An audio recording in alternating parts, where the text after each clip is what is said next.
Are you are you pouring yourself a glass of wine? I am, Sue. Look, I picked this up at the Carrefour supermarket in Calais the other day.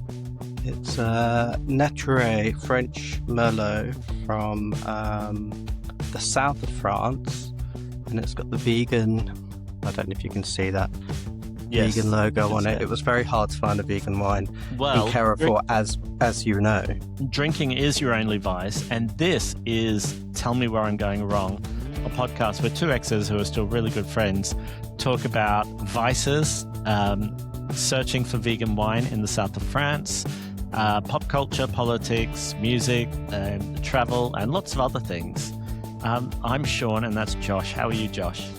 Hi, Sean. I'm okay, thank you. I'm okay. I'm not great. I'm not terrible. I'm okay. How are you? You were in a bit of a flap when we were getting ready. Like you dropped something, or you? I dropped many things. I dropped a wallet of documents and photos. It went all over the floor. Anyway, I'm comforting myself with a glass of vegan Merlot. So, did you drop it like it's hot?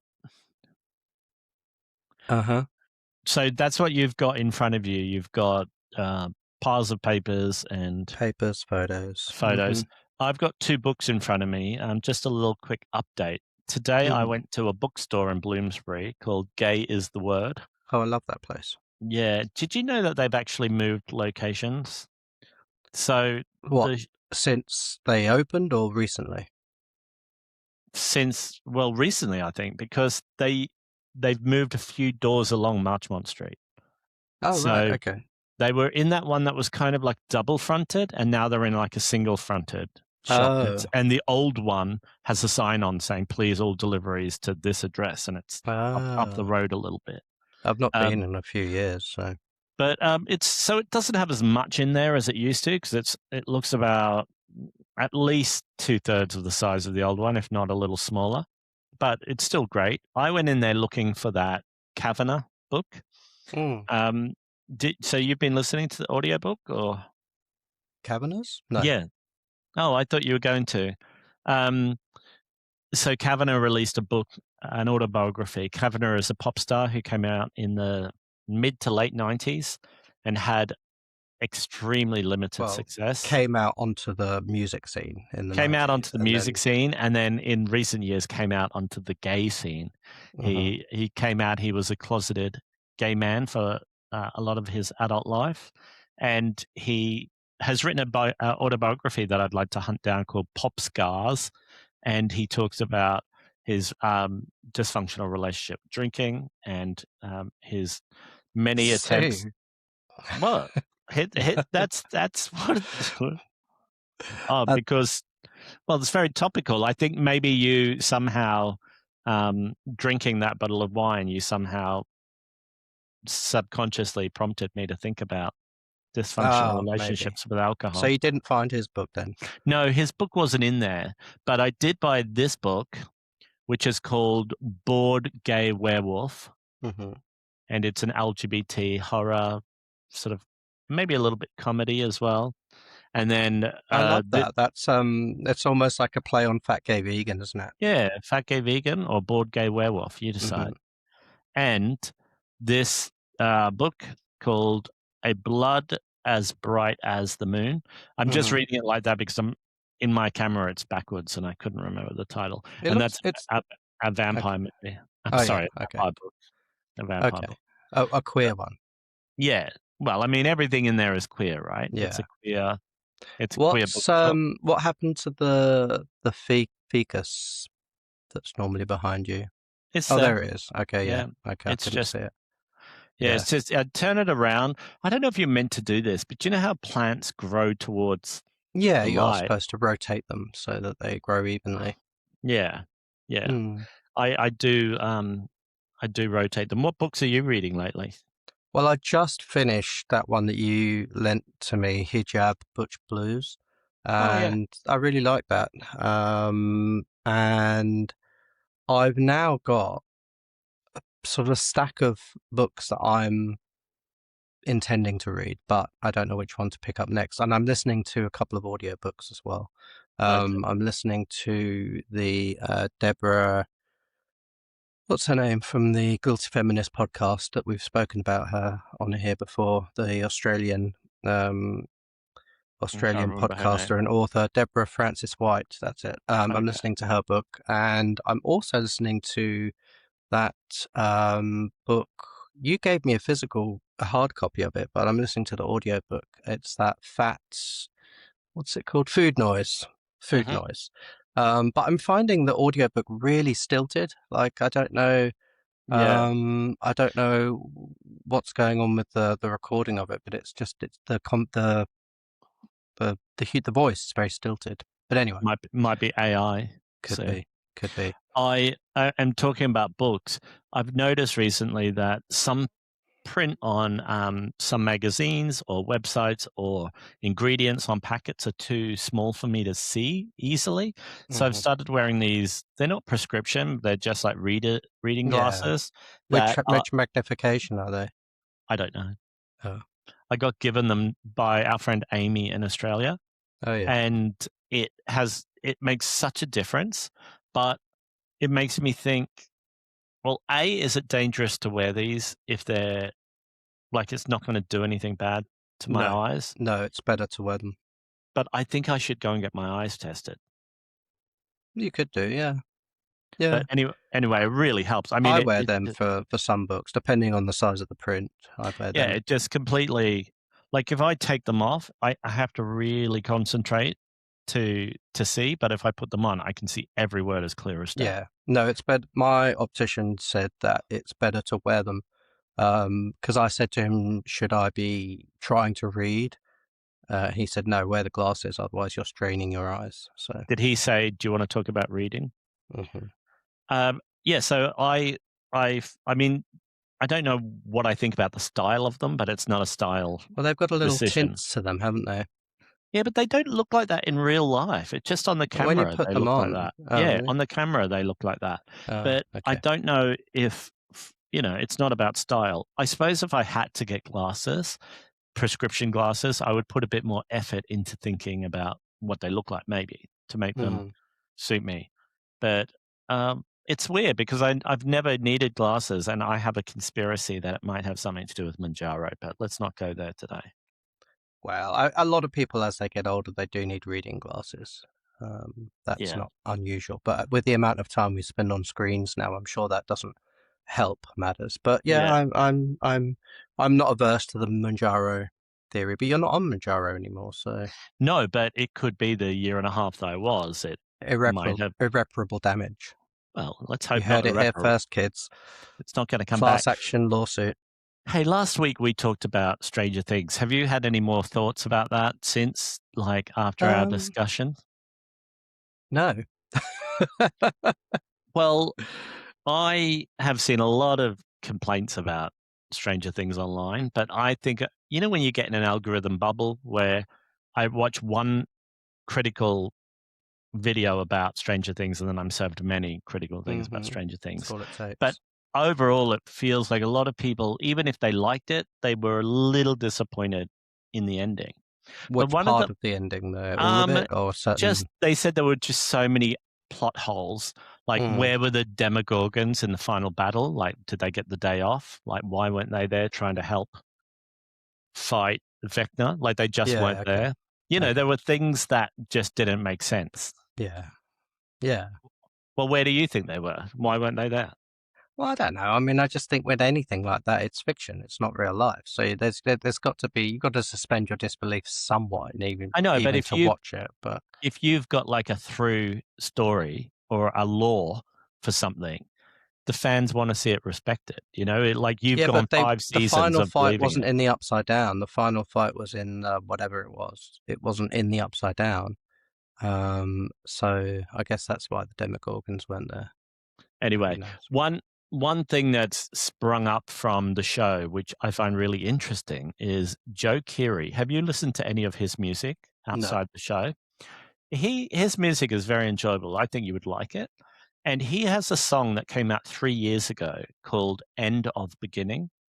And it's a really beautiful song that has exploded in popularity. So a few maybe about a year and a half ago, it became very popular. But for some reason, even though it's never been featured in the show, his music has never been featured in Stranger Things, this song has had this surge in popularity because it's called The End of Beginning and it's very sad. Mm. Fans have started attaching meaning for the show ending to the song. So it Mm. came out 3 years ago, and just last week it reached number one in the UK charts That's and amazing. number one on the Billboard Global chart. So the number one song in the world, and it's had billions of streams on Spotify and other platforms. But I think it's crossed 2 billion or maybe more on Spotify alone. That's incredible. Well, I'll have to listen to it. And it's a really beautiful song. But what was interesting is all of the songs that were actually featured in the show, like a lot of them ended up in the top 20 in the UK last week. They all had this Mm. surge in sales. Mm. Like Prince was, I think, the highest actually song that was actually in the show with Purple Rain went into the UK charts at number 12, which would be Wow. Prince's biggest hit in probably 40 years or so. Yeah, yeah. But there are some of the other songs. I'm just trying to think. Well, of course, Kate Bush. What's the Kate Bush song? Running Up That Hill.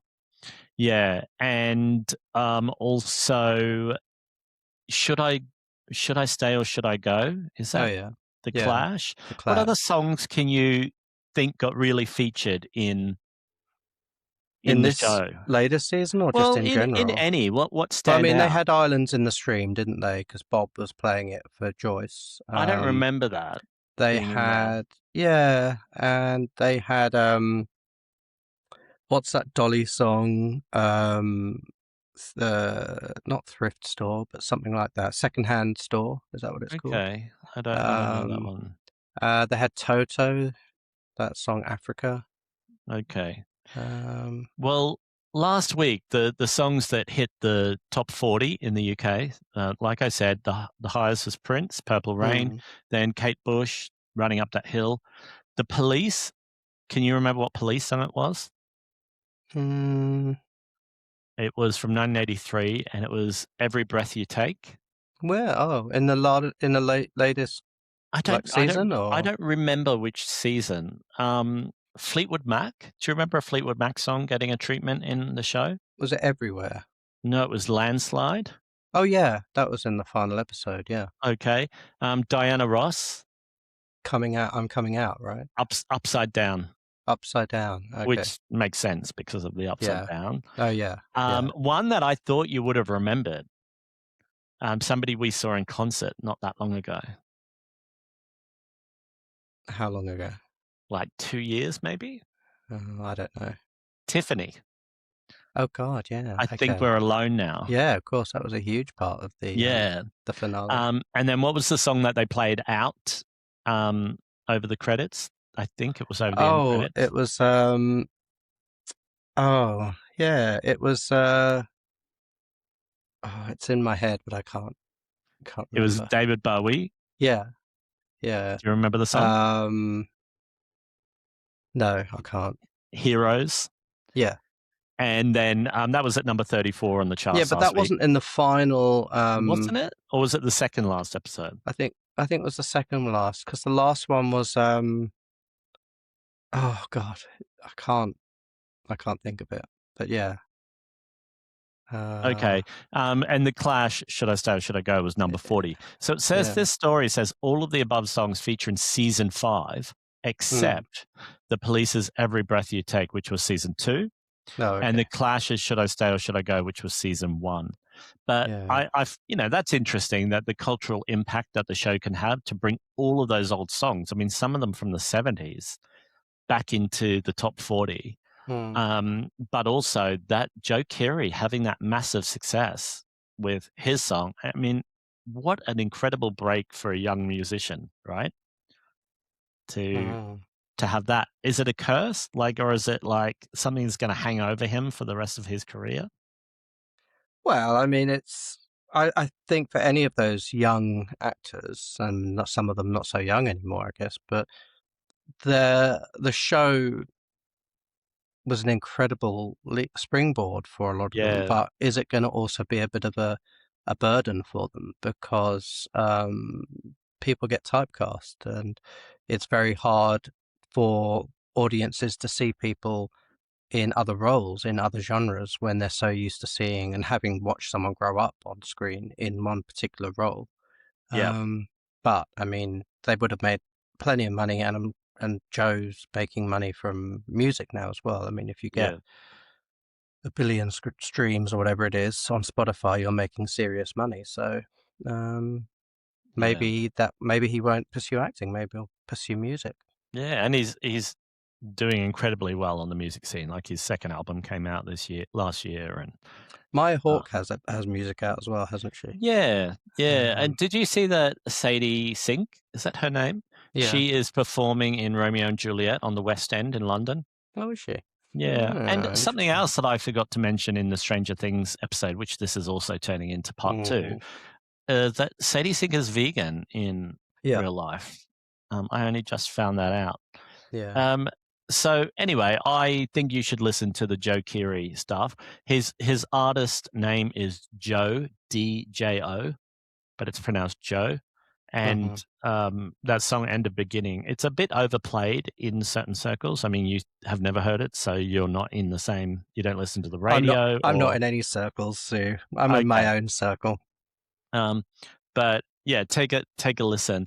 Also, I wanted to just remind you, in case I forget in the future, when outside of the podcast. But I'm planning on going to see Fortitude Valley in the band Fortitude Valley in Brighton in Okay. March. So I don't Okay. know if you'll be available if you want to go, What but day they're in March? March 13th. It's a Friday night, Well, and I'm off work, so okay, well yeah. they're supporting opening for a really fun indie alternative rock band from Philadelphia, Oh yeah. called Remember Sports.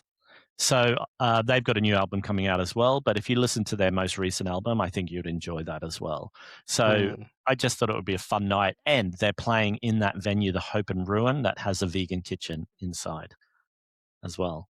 So Have I been there? it's a Hope and pub that Ruin. has Beelzebub, the vegan Oh yeah, no, kebab I've never place. been there. Yeah, so I just thought it's too good an opportunity to turn up. That two bands I like in a vegan food venue. So Yeah. I'm planning that trip anyway. If you're interested. Well, I might. Yeah, I might be up for that. I'm off work. I have to work the next day, but that's we can drive back that night. Okay, just pivoting a little bit. What have you heard about the term population conspiracies? Do you know anything about, or what could you imagine what it would be about?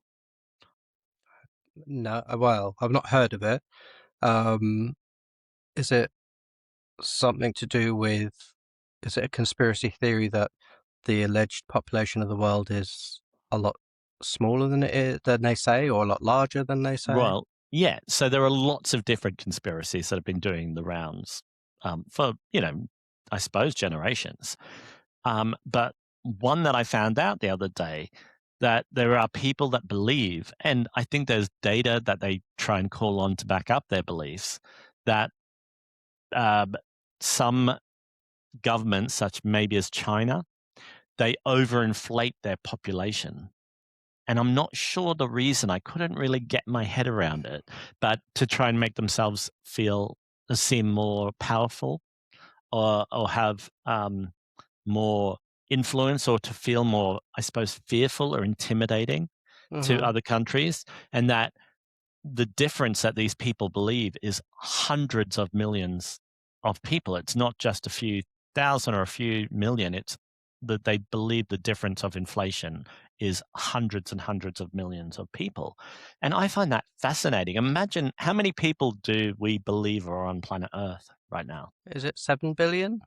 7 or 8 billion. Yeah. Imagine if it turned out to be like 4.5 or 5, and we.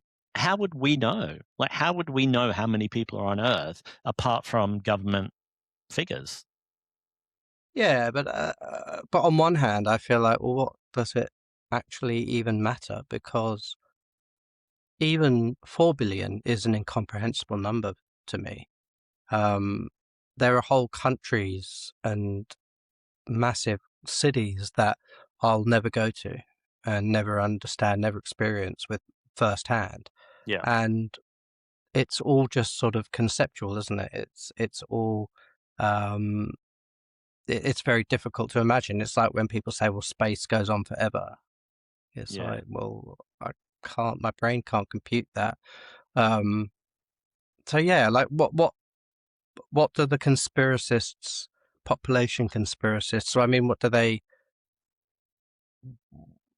want people to do with this information? I don't Like, know. I also wonder if there are other motivations, because people also think that some people think there are conspiracies that um, people are telling us there are less people than there really are, mm, you know, or some people are saying that, there are other sorts of more nefarious sorts of conspiracies around population such as like replacement therapy theories and stuff, where and people believe like white people are being replaced by minorities, and there's all sorts. If you go into the rabbit hole of population well, conspiracies, there's all sorts. I was just going to say, like, my concern about a conspiracy theory like that, because I don't mind a little conspiracy theory here and there. Like it can be, To interesting, wet your amusing. whistle. Yeah, what's a little conspiracy between friends? But my concern would be that if people argue that, oh, actually the Earth's population isn't 7, 8 billion, 9 billion, it's actually 4 billion, then it will be hijacked by climate deniers Mhm. to argue that we don't need to pursue renewable energy, we don't need to try and cut our carbon emissions because Yep. actually there are only half the amount of people on Earth that we originally thought, so actually everything's fine. And Yep. so that would be my concern. And then also, yeah, like the other concern would be about how racial politics plays into it. Yeah, I mean, there would be all sorts of players and voices who have their reasons for either inflating or underinflating or having all sorts of reasons why they want people to believe certain things. And Mm-hmm. I would hazard a guess that capitalism and greed and wealth hoarding probably has a lot to do with any of this. Mm-hmm. But thinking about the amount of people on the planet, I think this is something we've asked before on the podcast, or I asked you. The number of people who have been alive in the history of the world, is that more than or less than the amount of people who are alive right now, do you think? Like from the time It that humans were first identifiable as humans? it must be more. It sure. Do you know? Are you asking No, I me? don't know, but it's Oh, something that I'm interested in knowing, and I wonder if anyone even knows. it must be more. But yeah, how would anybody actually And also, how do we know any of this anyway? I mean, it's so. This is calling for live research. Yeah, well, Um, who's compiling this information? I mean, I suppose governments have to do it, but then governments would have different methods of doing it. yeah, In small countries, it would be a lot easier to sort of do a census and count your population. In other countries with much larger populations, they must do it on I don't know what the technical term is, but they must do it on a sort of on sample censuses, I don't know what the plural of census is, sense. censi. Um, they must do it based on that, no, Okay, and well, take a sample, the first result using Google which is says, always the reliable one. well, we're probably in the ballpark, right? Far more people have lived and died than are alive today.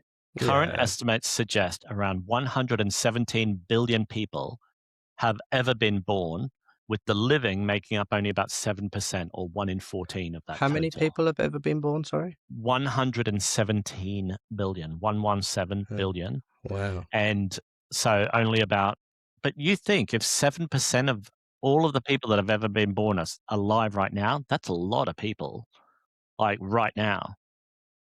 If the Anyway, stats are true, Sue, if the stats are correct. but what's fascinating, it got me thinking about population and people and legacy and memories of all of these people.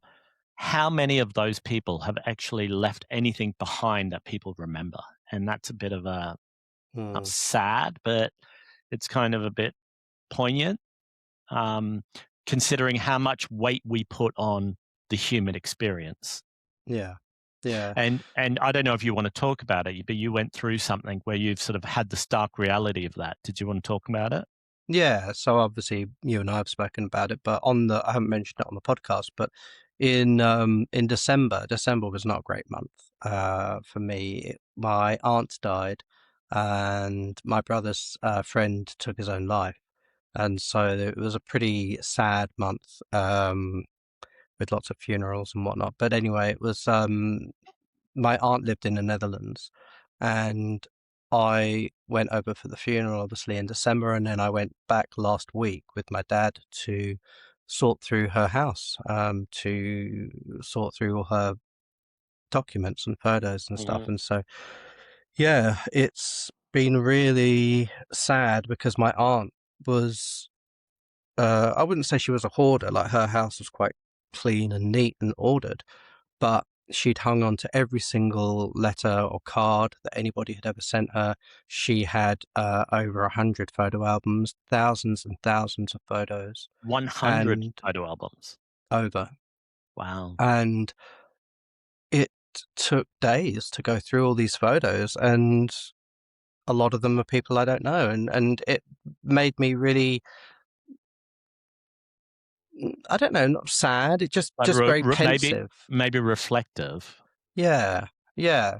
Like my aunt, well, she was born in Czechoslovakia. She came to Scotland as a refugee. She grew up in Scotland and they moved to England. And then she moved to the Netherlands about 53 years ago, I think it was, Yeah. because her husband got a job there. And so just going through her whole life in photos and seeing everything, getting their house in the Netherlands and planting the garden, everything that she'd ever done. I mean, it was so well documented. But then it makes you just think like life is a series of um, people coming together in whatever way that might be, family, as friends, as lovers, Mhm. as colleagues, and then separating again through, breakups, death, whatever, change in circumstances, migration. Yeah. And it just made me really sort of reflective on all that we hold on to and all that we leave behind. So What yeah. do is it, inappropriate for me to say your auntie's name? No, I don't think I so. just wanted to refer to her, and I didn't want to, like, I mean, you can't dox the dead, Sue, but anyway. That's right. Um, did Marion, do you think she had an intention of why she kept all of these sorts of, documents and signposts of her life? Like, what do you think her intention was for keeping all of this stuff? Well, how long have you got? I mean, I think she had a very disrupted childhood. Being a refugee, fleeing the Nazis, Mhm. living in hiding for the first sort of 5, 6 years of her life. Um, then moving to Scotland, having to learn a new language. I think there was so much disruption in her early years Yeah. that as she got older, she clung on to the security that these things gave her. And because she never had children, she, I think, had a lot more time to invest in friendships, in family relationships with, me and my brother, for example. Um, I think she really hung on to these things as markers of not just security, but in terms of validation and um, yeah, not just validation, but what's the other word I'm trying to think of? Sort of, um, D- is how did it make you feel though, like seeing these markers of, I suppose they're like tokens of remembrance, or they're like when Hansel and Gretel leave breadcrumbs, it's like proof that they existed, or it's mm, proof of what came before you. How did it make you feel seeing somebody, all of that was meaningful to her in life, be reduced down to you just taking a few things, and the rest of it, I'd imagine, is going to be disposed of. Yeah, yeah. It's made me feel sad.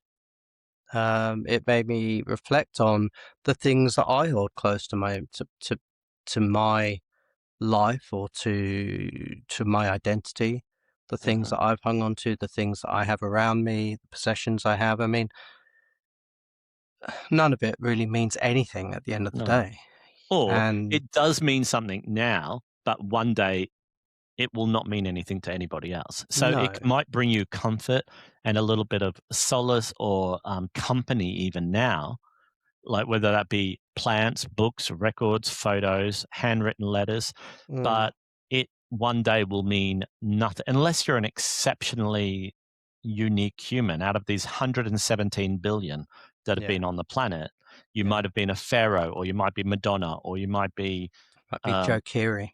you might be Joe Keery. You might leave a mark. Hmm. Do you think this is very, very solemn conversation. Once you're Mm, no longer in this vessel or on this plane or however you think about it, what do hmm. you think your legacy will be?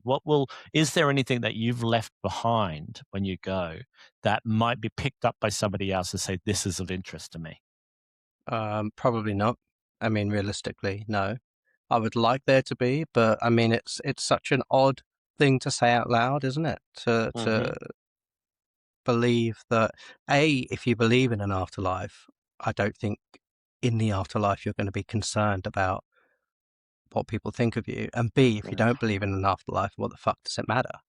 Yeah. So it's such an odd thing. I think, and I know I've said this before, I think what I would like, the only legacy I really would love to leave behind on this planet is plants. So I would love to plant trees under the shade of which future generations will enjoy. You know, the Is that because you believe children are the future, hmm like Whitney? No, because I believe in the power of nature, and I believe in the importance of nature, and I believe that um, plants are an essential and incredible and healing part of life. Yeah. And I know not everyone has that relationship with nature and with plants, but I do. And my aunt was quite um, pivotal in that. I think she encouraged me a lot with plants, and even now, even she's been dead, what, a month now, Hmm. and even now, if I see a plant, like I've got amaryllis bulbs, um, when my amaryllis bulb, when the flower opens, the first thing I think is, oh, I must send a picture to Marion, and of course she's not around anymore, Yeah. or maybe she is, but you know what I mean. Like Yeah. it's yes, she was very instrumental in my relationship with plants and nature. So I have a feeling that, like, if you died, what, in the next, like, to be realistic about it. I five mean, minutes, no, but we can talk realistically about death. I think it helps demystify it. So, like, how old are you now? Nearly 50. yeah, I'll So, be if you 50 live this to year. be 85, say, right, Hmm. there will still be some sort of digital record of the songs that you've created, and you might have more between now and then.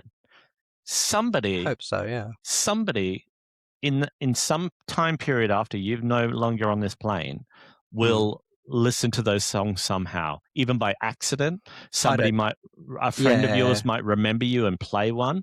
That has the power to live on. It might not be like um like Strauss or Beethoven or Madonna or Gaga kind of remembrance Katy in the Perry.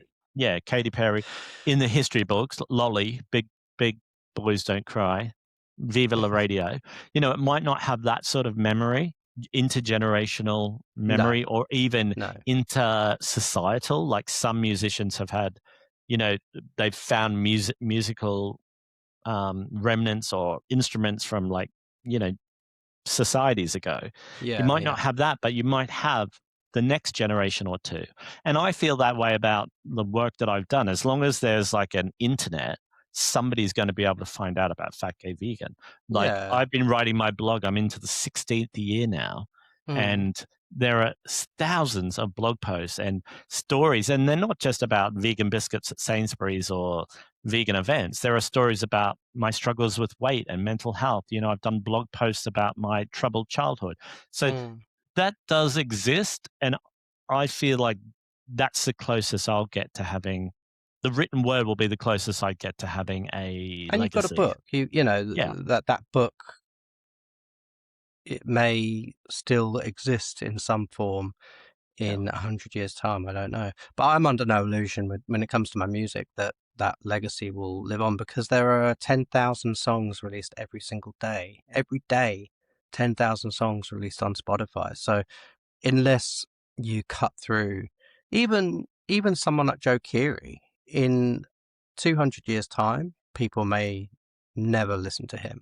yeah, I think it takes a huge amount of celebrity and success, whatever, if, in inverted commas, um, to bring lasting legacy. And also, I think that, not to shit on classical composers, but I think that because the means of making and writing and distributing music was only available to the sort of selected few, to the elite, maybe, um, in previous centuries, yeah. that has helped them. That has helped to cement their legacy. Yeah, Whereas and that's why now, a lot of poor people or working class or just people who weren't in those elites, those sorts of songs are like oral histories. They were just passed down mm, person to person. They weren't mm, recorded and stored. mm, If you if you think of 100 years ago, like in the 1920s, what sort of music still exists from then? Like that is a known, like somewhat known in to mainstream audiences. What's known? Can you think of anything? no, I I would hazard a guess that someone like Vera Lynn was popular then, but that might have actually That been a might bit not be in the later on. That 20s. might have been Yeah. 30s and 40s. Um, Yeah. I, I think that obviously classical music, as we call it now, would have been popular then. So I mean, Um, there's stuff like Swanee, like Al Johnson, or Charles Johnson, yeah. Sweet Georgia Brown, that song, like a lot Mm, of jazz. It was the jazz age. yeah. So those sorts of songs have prevailed and have a legacy that has long survived the people who wrote, recorded, or enjoyed them at the time, like by Mm. several generations. Can you predict, or who do you think of this generation now, like our lifetimes, who do you think in 100 years will be seen as the standards of our time? Can you think of who it might be? I mean, do you think, like, I I don't, I I think was maybe talking, Gaga. sorry, you go. I think Gaga, because you've got to look at artists that just transcend age and genre, and I do think Gaga does that. Yeah. Um, and I think her legacy will stay. And I'm not just saying that because I'm a fan. I just trying to look at it objectively. I do think that she does transcend so many societal divisions, Yeah. that it will have a legacy. Who do you think? Well, I was thinking on maybe Madonna. I think obviously Michael Jackson, for Hmm. better or for worse. I mean, not my cup of tea, but I think Michael Jackson, even people who don't know anything about Michael Jackson know Michael Jackson songs. Mm. I was talking to a gay person the other day. Fancy that. A A gay? gay, Oh a my God. gay, and they're in their late 20s, mid to late 20s, and they struggle to name Madonna songs. Mm. They were like, and they ended up with a bit of prompting being able to name one or two, whereas you know I'm just a generation and a half or two generations before. I could name 100 Madonna songs without looking up anything, right? And so we're not talking like 100 years in the future. We're talking 15, 20, 25 years later, 30 years Yeah, later.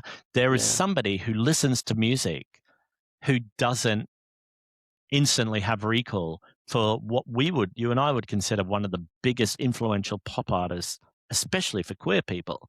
And Mm. so you think in 100 years, people might know that somebody called Madonna existed, but those songs might not be in the everyday, like the Great American Songbook. Like when Gaga did that concert, that Harlequin concert where she performed classic songs from the Great American Yeah, Songbook, yeah. like "Close to You" by the Carpenters, or "If My Friends Could See Me Now," like songs that, yeah, are from like 50 years ago or more. I don't think there's a lot of pop music that will have that longevity.